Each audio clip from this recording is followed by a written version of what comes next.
ನಮಸ್ತೆ ಎಲ್ಲರಿಗೂ. ಇವತ್ತು ನಾನು ಬ್ಲೌಸ್ ಸೈಡ್ ಫಿಟ್ಟಿಂಗ್ ಯಾವ ರೀತಿ ಕರೆಕ್ಟಾಗಿ ಫಿಟ್ಟಿಂಗ್ ಮಾಡೋದು ಅಂತ ಹೇಳ್ಕೊಡ್ತಾ ಇದ್ದೀನಿ. ಬನ್ನಿ ಫ್ರೆಂಡ್ಸ್. ಇಲ್ಲಿ ಒಂದು ಅಳತೆ ಬ್ಲೌಸ್ನ ತೊಗೊಂಡಿದ್ದೀನಿ. ಈಗ ಅದರ ಅಳತೆ ಮಾಡ್ತಾ ಇದ್ದೀನಿ. ಐ ಪಟ್ಟಿ ಮತ್ತು ಉಪ್ಪಟ್ಟಿ ಎರಡು ಸೈಡ್ ನಾನು ಇಲ್ಲಿ ಅಳತೆ ತೊಗೋತಾ ಇದ್ದೀನಿ. ಒಂದು ಕಡೆ 8.5 ಬಂದಿದೆ, ಅಂದರೆ ಐ ಪಟ್ಟಿ ಹತ್ರ 9.5 ಬಂದಿದೆ ಮತ್ತು ಉಪ್ಪಟ್ಟಿ ಹತ್ರ 8.5 ಬಂದಿದೆ. ಒಂದು ಇಂಚ್ ಐ ಪಟ್ಟಿ ಹತ್ರ ಹೆಚ್ಚಿಗೆ ಬರುತ್ತೆ ಫ್ರೆಂಡ್ಸ್.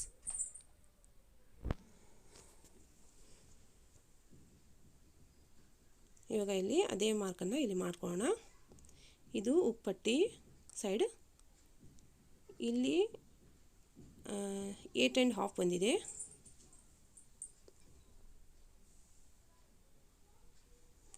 ಈಗ ಇಲ್ಲಿ ಮಾರ್ಕ್ ಮಾಡ್ಕೊಳ್ಳೋಣ.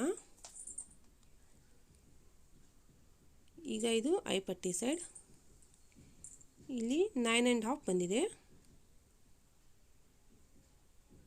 1 ಇಂಚ್ ಹೆಚ್ಚಿಗೆ ಬರುತ್ತೆ ಫ್ರೆಂಡ್ಸ್. ಇಲ್ಲಿ ಈ ರೀತಿ ಮಾರ್ಕ್ ಮಾಡ್ಕೊಳ್ಳಿ. ಇವಾಗ ಕ್ರಾಸ್ ಪಟ್ಟಿ ಅಂದರೆ ಕೆಳಗಡೆ ಬೆಲ್ಟ್ ಪಟ್ಟಿ ಇರುತ್ತಲ್ಲ, ಅಲ್ಲಿ ಆ ಸೈಡ್ ಮಾರ್ಕ್ ಮಾಡ್ಕೋತಾ ಇದ್ದೀನಿ. ಎರಡೂ ಸೈಡ್ ಮಾರ್ಕ್ ಮಾಡ್ಕೋತೀನಿ.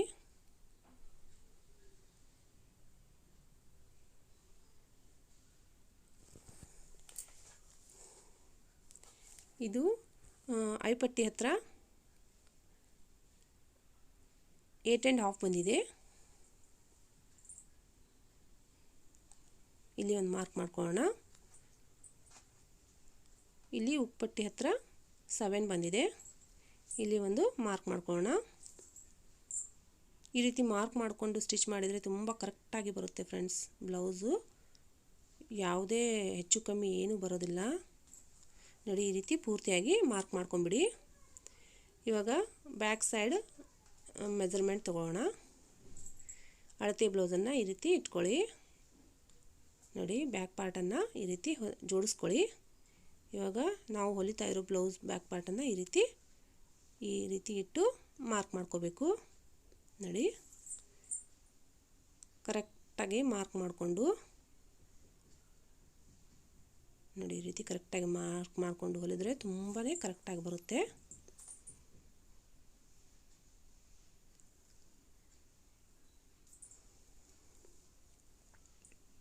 ಇವಾಗ ಈ ರೀತಿ ಲೈನ್ನ ಸೇರಿಸ್ಕೊಳ್ಳೋಣ. ಇದು ಬ್ಯಾಕ್ ಪಾರ್ಟ್. ಈ ರೀತಿ ಲೈನ್ನ ನಾವು ಮಾರ್ಕ್ ಮಾಡ್ಕೋಬೇಕು.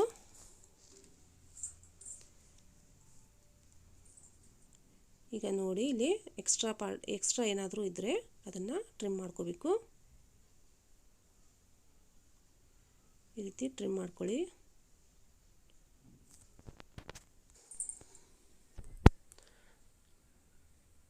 ಫ್ರೆಂಡ್ಸ್, ನೀವೇನಾದರೂ ಬಿಗಿನರ್ಸ್ ನೋಡ್ತಾ ಇದ್ದರೆ ನಿಮಗೆ ಸ್ಟಾರ್ಟಿಂಗಿಂದ ಪೇಪರ್ ಕಟ್ಟಿಂಗ್ ಏನಾದರೂ ಬೇಕಿದ್ದರೆ ನೀವು ಕಮೆಂಟ್ ಮಾಡ್ಬೋದು. ನಾನು ಪೇಪರ್ ಕಟ್ಟಿಂಗಲ್ಲಿ ಯಾವ ರೀತಿ ಬ್ಲೌಸ್ ಕಟ್ಟಿಂಗ್ನ ಮಾಡೋದು ಅಂತ ಹೇಳ್ಕೊಡ್ತೀನಿ. ನೋಡಿ ಫ್ರೆಂಡ್ಸ್, ಇವಾಗ ಸ್ಲೀವ್ಸ್ನ ಅಳತೆ ತೊಗೊಳ್ಳೋಣ. ಈಗ ಅದೇ ರೀತಿ ಅಳತೆ ಬ್ಲೌಸಿನ ಸ್ಲೀವ್ಸ್ನ ಈ ರೀತಿ ಬಟ್ಟೆ ಮೇಲೆ ಇಟ್ಟು ಮಾರ್ಕ್ ಮಾಡ್ಕೋಬೇಕು. ಈ ರೀತಿ ಮಾರ್ಕ್ ಮಾಡೋದ್ರಿಂದ ಕರೆಕ್ಟಾಗಿ ಮೆಜರ್ಮೆಂಟ್ ಬರುತ್ತೆ. ಸ್ಲೀವ್ಸಲ್ಲಿ ಎಲ್ಲರ ಸೈಜ್ ಸೇಮ್ ಇರಲ್ಲ ಫ್ರೆಂಡ್ಸ್.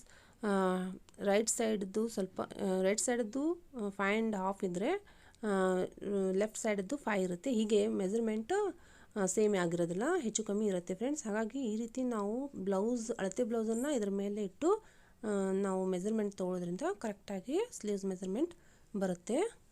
ಹಾಗಾಗಿ ನಾನು ಇದೇ ರೀತಿ ಅಳತೆ ತೊಗೊಳ್ಳೋದು. ನೋಡಿ, ಈ ರೀತಿ ಮಾರ್ಕ್ ಮಾಡ್ಕೊಳ್ಳಿ. ಆಮೇಲೆ ಇದನ್ನು ಇಲ್ಲಿ ಜಾಯಿಂಟ್ ಮಾಡ್ಕೊಂಬಿಡಿ. ಈ ರೀತಿ ಮಾರ್ಕ್ ಮಾಡ್ಕೊಂಡ್ಮೇಲೆ ನಾವು ಈಸಿಯಾಗಿ ಸ್ಟಿಚ್ಚನ್ನ ಹಾಕ್ಕೋಬೋದು. ನೋಡಿ, ಎರಡೂ ಸೈಡ್ ಈ ರೀತಿ ಮಾರ್ಕ್ ಮಾಡ್ಕೊಂಬಿಡಿ ಫ್ರೆಂಡ್ಸ್. ನಾನು ಹೇಳೋ ಟಿಪ್ಸ್ ನಿಮಗೆ ಸರಿಯಾಗಿ ಅರ್ಥ ಆಗ್ತಾ ಇದೆ ಅಂತ ಅಂದ್ಕೊಂಡಿದ್ದೀನಿ ಫ್ರೆಂಡ್ಸ್. ಏನಾದರೂ ಡೌಟ್ಸ್ ಇದ್ದರೆ ಕಮೆಂಟ್ಸಲ್ಲಿ ಕೇಳ್ಬೋದು. ನೋಡಿ, ಈ ರೀತಿ ಸೀದಾ ಲೈನ್ ಹಾಕ್ಕೊಂಬಿಡಿ. ಬನ್ನಿ ಇವಾಗ ಇದನ್ನು ಸ್ಟಿಚ್ ಮಾಡ್ಕೊಳ್ಳೋಣ.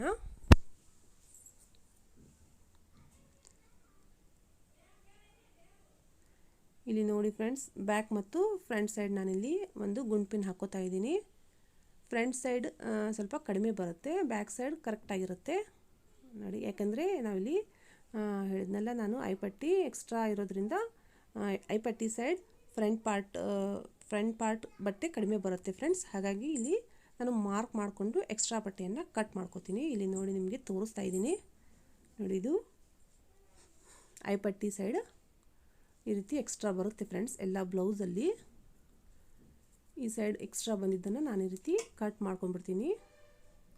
ಈ ರೀತಿ ಕಟ್ ಮಾಡ್ಕೊಳ್ಳೋದ್ರಿಂದ ಏನು ಪ್ರಾಬ್ಲಮ್ ಆಗೋದಿಲ್ಲ, ಯಾಕೆಂದರೆ ನಾವು ಎಕ್ಸ್ಟ್ರಾ 2 ಇಂಚನ್ನು ಮೊದಲೇ ಬಿಟ್ಟಿರ್ತೀವಿ ನೋಡಿ. ಒಂದು ಸೈಡ್ ಅಷ್ಟೇ ಆ ರೀತಿ ಎಕ್ಸ್ಟ್ರಾ ಬರೋದು, ಇನ್ನೊಂದು ಸೈಡ್ ಉಕ್ಪಟ್ಟಿ ಹತ್ರ ಉಕ್ಪಟ್ಟಿ ಹತ್ರ ಆ ರೀತಿ ಏನು ಎಕ್ಸ್ಟ್ರಾ ಬರೋದಿಲ್ಲ, ಅದು ಸೇಮ್ ಮೆಜರ್ಮೆಂಟ್ ಇರುತ್ತೆ. ಇವಾಗ ಮೊದಲಿಗೆ ನಾನಿಲ್ಲಿ ಬ್ಲೌಸನ್ನು ಸೀದಾ ಇಟ್ಕೊಂಡು ಈ ರೀತಿ ಸ್ಟಿಚ್ ಮಾಡ್ಕೋತೀನಿ ನೋಡಿ. ಇಲ್ಲಿ ನಾವು ಆರ್ಮೋಲಲ್ಲಿ ಕರೆಕ್ಟಾಗಿ ಒಂದಕ್ಕೊಂದು ಜೋಡಿಸ್ಕೊಂಡು ನೋಡಿ, ಈ ರೀತಿ ಕರೆಕ್ಟಾಗಿ ಇಟ್ಕೊಂಡು ಸ್ಟಿಚ್ ಮಾಡ್ಕೋಬೇಕು ನೋಡಿ. ಇಲ್ಲಿ ಎಲ್ಲೂ ಹೆಚ್ಚು ಕಮ್ಮಿ ಆಗಿಲ್ಲ, ಕರೆಕ್ಟಾಗಿ ಬಂದಿದೆ.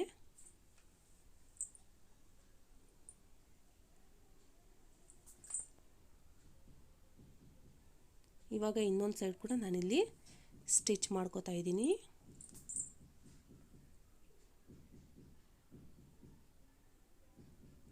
ನೋಡಿ. ಇಲ್ಲಿ ಆರ್ಮೋಲಲ್ಲಿ ನಾವು ಈ ರೀತಿ ಕರೆಕ್ಟಾಗಿ ಒಂದರ ಮೇಲೆ ಒಂದಿಟ್ಟು ಸ್ಟಿಚ್ ಮಾಡಬೇಕಾಗುತ್ತೆ.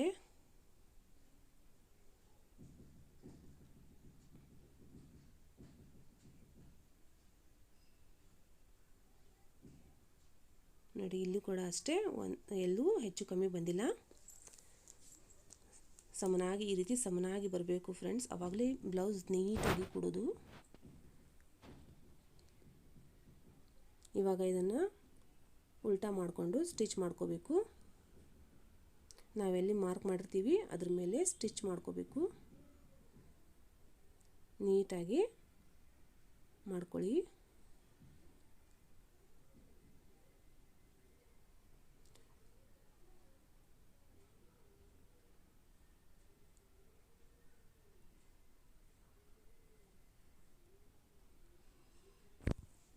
ಇಲ್ಲಿ ಆರ್ಮ್ ಹೋಲಲ್ಲಿ ಕೂಡ ನಾನಿಲ್ಲಿ ಮೆಜರ್ಮೆಂಟ್ ತೊಗೋತೀನಿ ಫ್ರೆಂಡ್ಸ್, ಅದು ಸ್ಕಿಪ್ ಆಗೋಯಿತು. ಇಲ್ಲಿ ನೋಡಿ 8 ಇಂಚ್ ಬರ್ತಾ ಇದೆ. 8 ಇಂಚ್ಗೆ ನಾನು ಮಾರ್ಕ್ ಮಾಡ್ಕೊಂಡಿದ್ದೀನಿ. ಕರೆಕ್ಟಾಗೇ ಇದೆ, ಆದರೂ ಕೂಡ ಒಮ್ಮೆ ಆರ್ಮ್ ಹೋಲಲ್ಲಿ ಸೈಡ್ ಕೂಡ ಒಮ್ಮೆ ಮೆಜರ್ಮೆಂಟ್ ತೊಗೋಬೇಕು.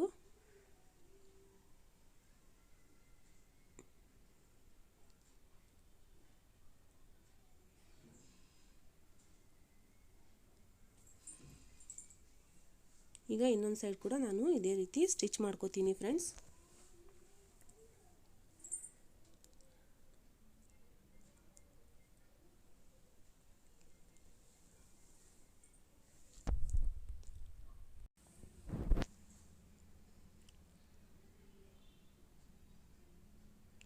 ಬ್ಲೌಸನ್ನು ಸ್ಟಿಚ್ ಮಾಡೋಕ್ಕೂ ಮುಂಚೆ ಈ ರೀತಿ ಸಮನಾಗಿ ಇಟ್ಕೋಬೇಕು.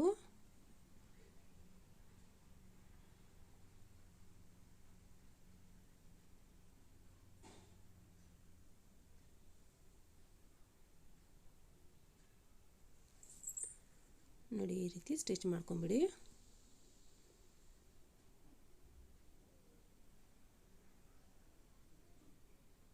ಈ ರೀತಿ ಸ್ಟ್ರೇಟಾಗಿ ಬರಬೇಕು ಫ್ರೆಂಡ್ಸ್ ಸ್ಟಿಚ್, ಆವಾಗಲೇ ನೀಟಾಗಿ ಬ್ಲೌಸ್ ಬರೋದು. ಇವಾಗ ಸೀದಾ ಮಾಡಿ ತೋರಿಸ್ತಾ ಇದ್ದೀನಿ ನೋಡಿ. ನೋಡಿ, ಆರ್ಮ್ ಹೋಲ್ ಹತ್ರ ಎಷ್ಟು ಕರೆಕ್ಟಾಗಿ ಬಂದಿದೆ.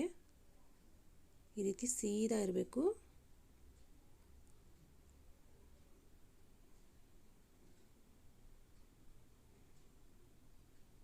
ನೋಡಿದ್ರಲ್ಲ ಫ್ರೆಂಡ್ಸ್, ನಾನು ಮಾಡಿರೋ ಈ ವಿಡಿಯೋ ನಿಮಗೆ ಸ್ವಲ್ಪ ಆದರೂ ಯೂಸ್ಫುಲ್ ಆಗಿದ್ದರೆ ಅಥವಾ ಸ್ವಲ್ಪ ಆದರೂ ನಿಮಗೆ ಇಷ್ಟ ಆಗಿದ್ದರೆ ಪ್ಲೀಸ್ ಸಬ್ಸ್ಕ್ರೈಬ್ ಮಾಡಿ, ಲೈಕ್ ಮಾಡಿ. ಧನ್ಯವಾದಗಳು.